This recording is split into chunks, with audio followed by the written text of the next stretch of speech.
अस्सलाम वालेकुम नाज़रीन, लीडर टीवी जे प्रोग्राम कलमकार सां गॾु तव्हांजो मेज़बान मसरूर पीरज़ादो हाज़िर आहे।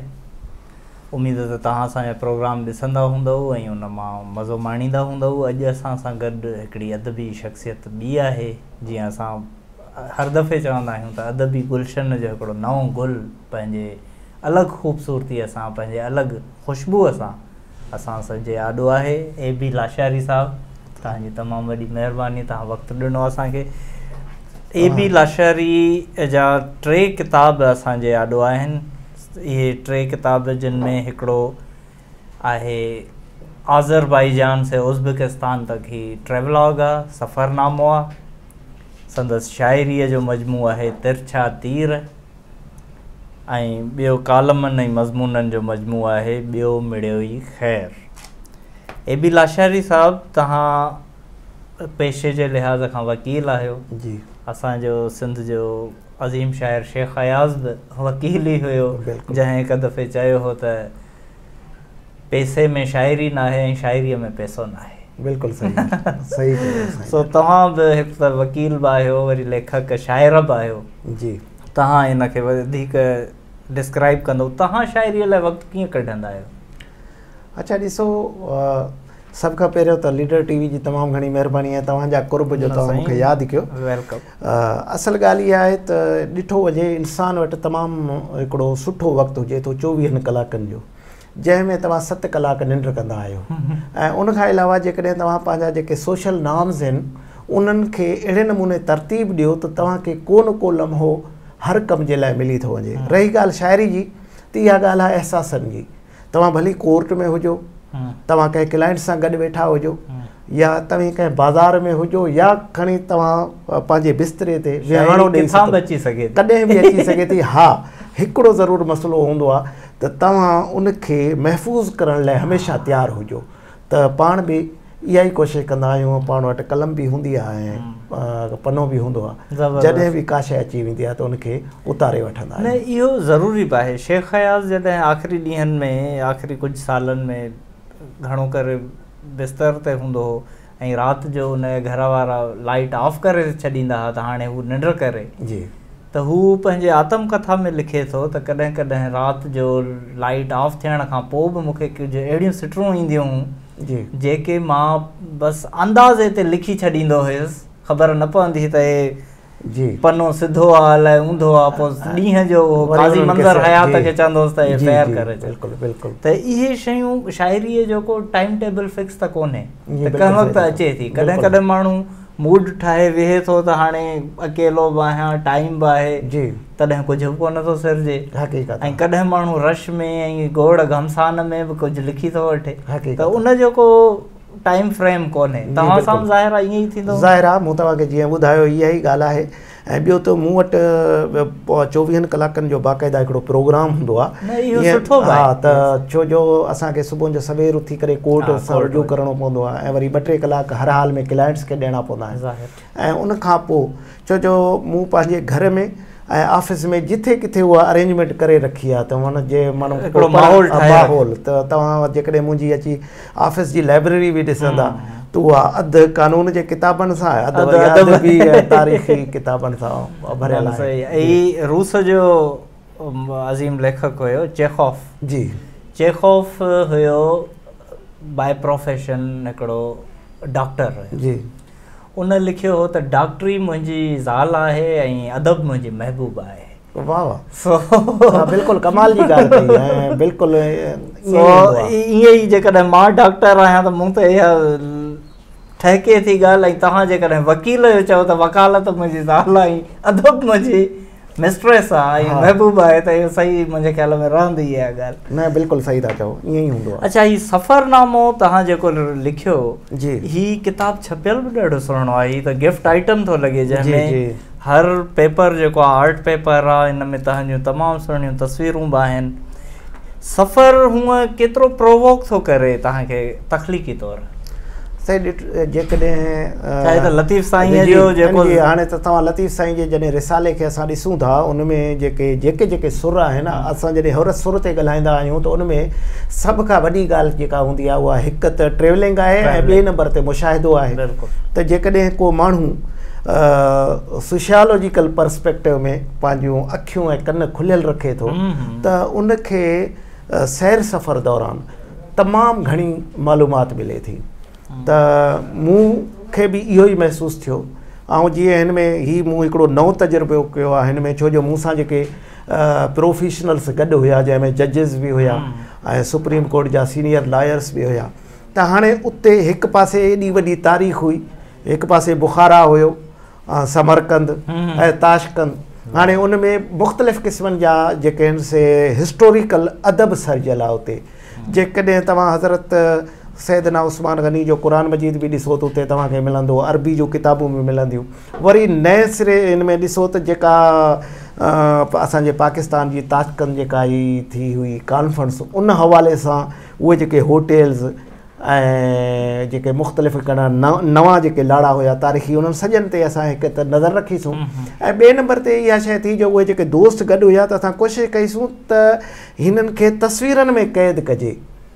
त हिकु तस्वीर ॻाल्हाए रही हूंदी आहे त मां हेतिरी साल पुराणी आहियां ऐं मुंहिंजे पोयां हीअ हिस्ट्री आहे यादगार जी। त अहिड़े क़िस्म जी हिकिड़ी कोशिशि कई आहे।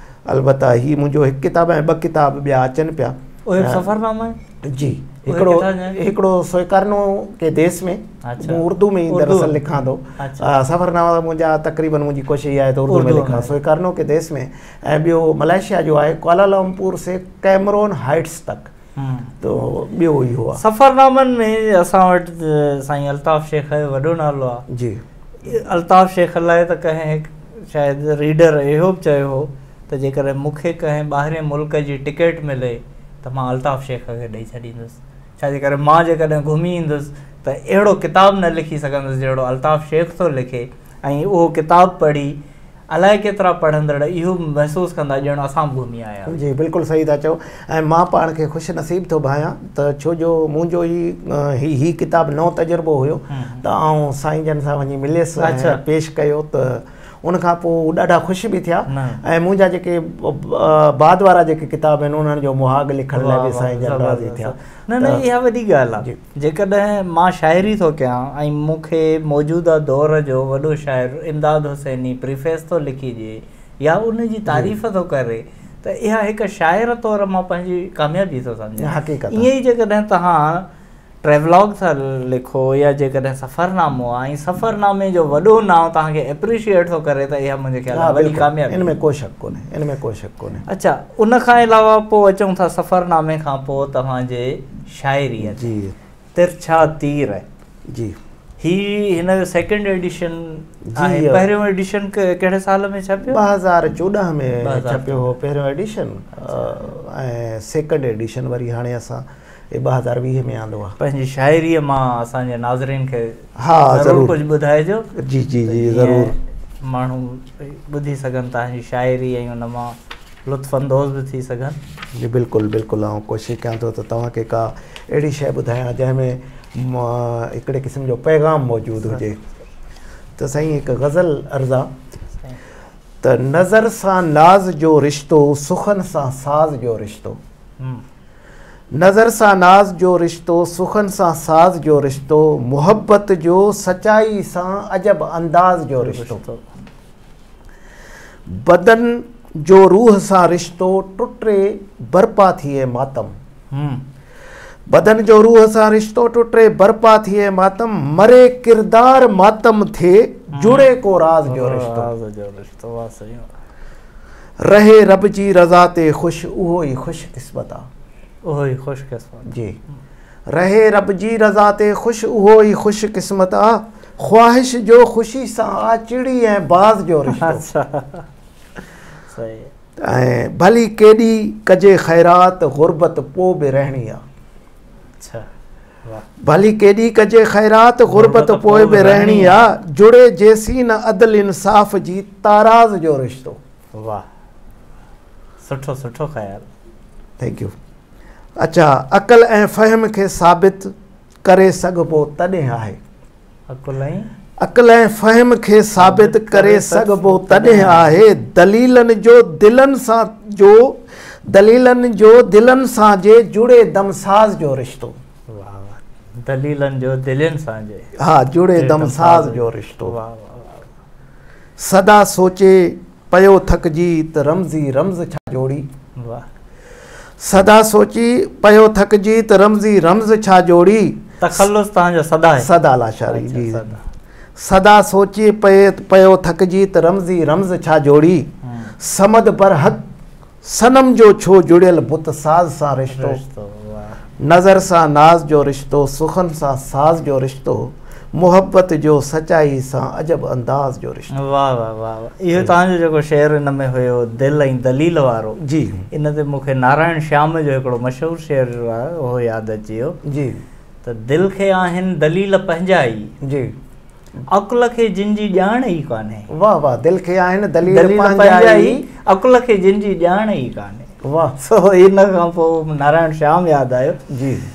अच्छा हाणे थोरो अचूं था हिकिड़े सोशल एस्पेक्ट तरफ़। तव्हां आहियो लायर, वकील आहियो जी। असां वटि जेको सिंध में ख़ासि तौर ते या सॼे मुल्क में पर ख़ासि तौर ते सिंध में जेको नाइंसाफ़ी जो कल्चर आहे ऐं जेको वञे थो मज़बूत थींदो उनखे तव्हां कीअं था ॾिसो ऐं उन में एज़ अ वकील तौरु या वकालत वारी जे वकीलनि जी कम्यूनिटी आहे उहो कहिड़ो वधीक बहितरु हिकिड़ो समाजी चेंज आणे सघे थी।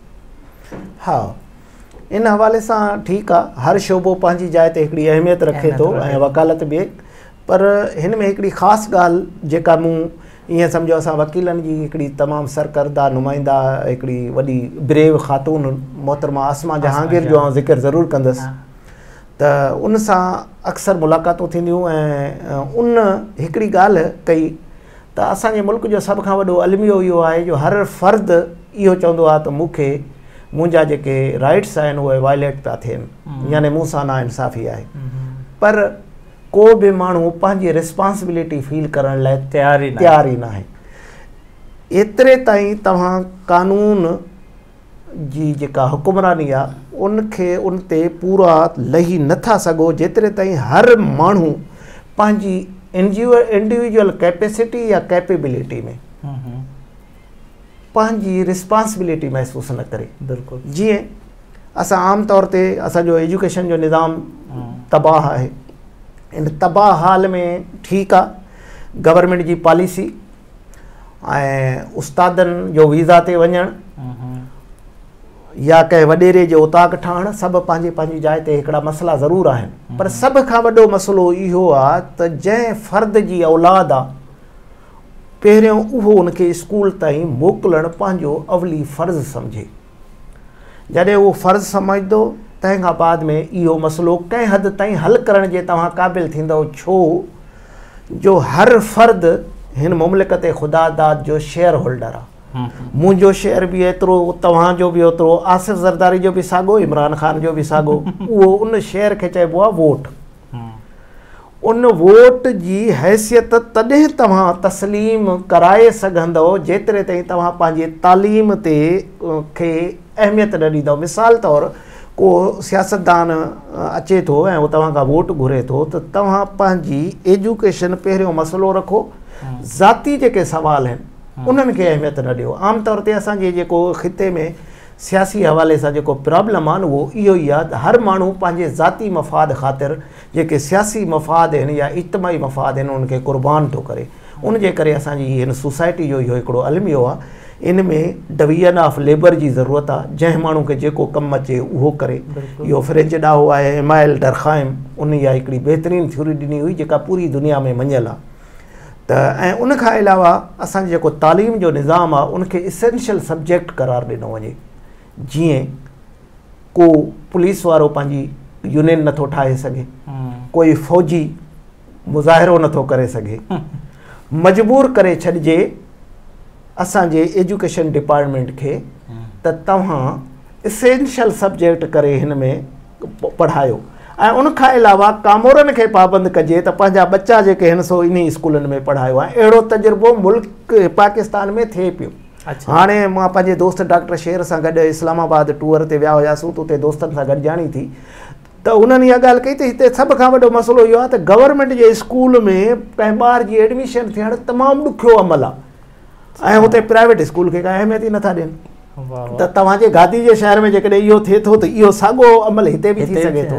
त इहो असांजो हिकिड़ो मसइलो आहे एज एन एडवोकेट या एज एन सोशल वर्कर या ह्यूमन राइट एक्टिविस्ट मां इहो ज़रूरु सम्झंदुसि त असांखे हर माण्हू खे पंहिंजो पंहिंजो जेको आहे सो रोल प्ले कंदा त पोइ इनशाला मुआशिरो ठीकु थी वेंदो। महिरबानी लाशारी साहब, ॾाढी ख़ुशी थी तव्हां असांजे प्रोग्राम में आया। वरी बि तव्हांखे कॾहिं ज़हमत ॾींदासीं, वरी कचहरियूं कंदासीं।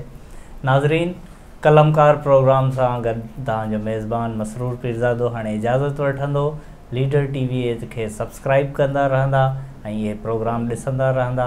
अदबी दुनिया में छा पियो थिए, कहिड़ा माण्हू कहिड़ियूं सोचूं रखनि था, कहिड़ियूं तख़लीक़ूं पेश कनि था, इहो सभु ॾिसंदा रहो लीडर टीवीअ जे प्रोग्राम कलमकार में।